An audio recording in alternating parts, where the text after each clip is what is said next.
As we gather this Reformation Sunday, it is good to be together, even in this format.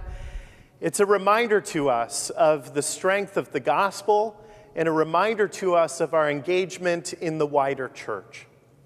I still think of images 3 years ago when we gathered all in the summer. We had over 100 of us from Grace here in Wittenberg, Germany, as we remembered the 500th anniversary of the Protestant Reformation, or as signs and slogans often said, putting the protest in Protestant for the last 500 years, something that we are about. But I want to talk about something that happened in 2016, actually, just the year before that, kind of kicking off the year of the 500th.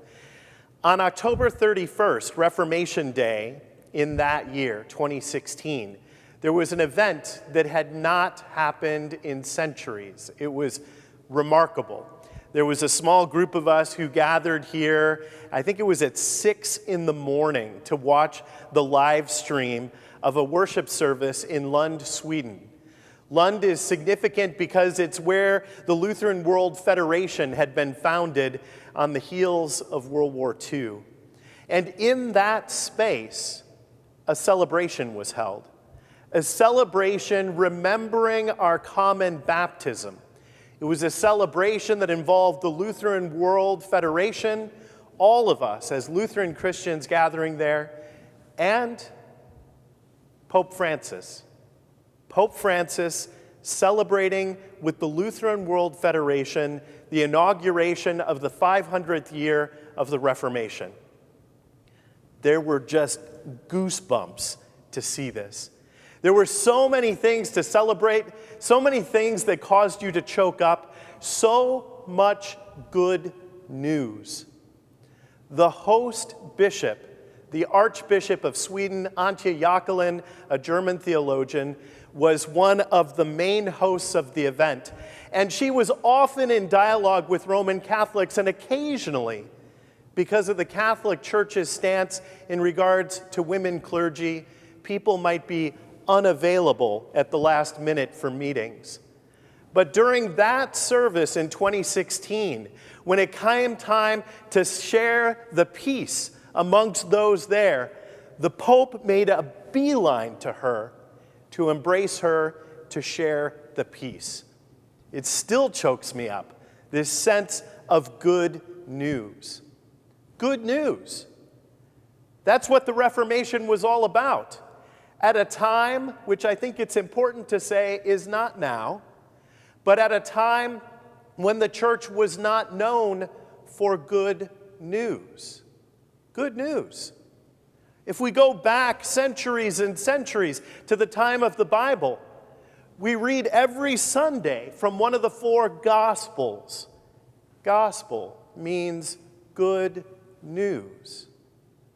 The Greek word for good news, euangelion, or as we say it today, evangelical. Evangelical. Now, if you were inclined to get on a plane today and fly to Northern Europe, to the land of Martin Luther and the countries to the north there in Scandinavia that are heavily Lutheran, you will spend a lot of time wandering around looking for a Lutheran church. In fact, Luther said, whatever you do, please don't call yourselves Lutherans. But throughout Northern Europe, you will find churches with various changes on the word evangelisch, evangelical.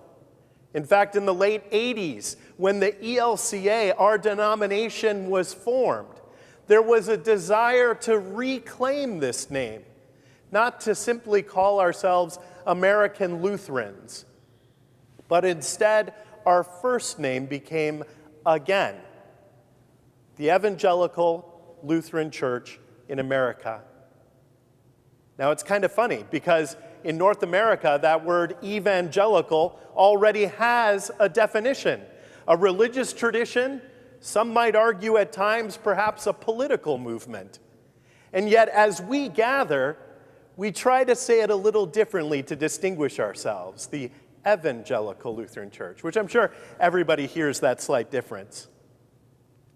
But what about that word? Good news. Luther heard it in the verses from Romans today.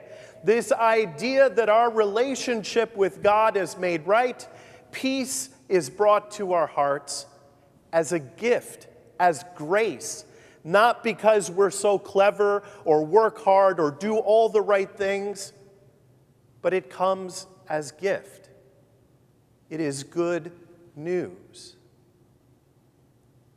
The last piece I want to leave with you, though, is that we are called to continue to do good works, not to receive that peace, not to make our relationships right with God. But as Luther said it, God doesn't need our good works, but our neighbor does. And so as we celebrate today, we're mindful of relationships broken 500 years ago that are perhaps on the mend. We are mindful of a free gift of grace that is good news, not just to us, but to the world. And we are reminded as well that we are freed to do good works, not towards God, but towards our neighbor who needs it. Amen.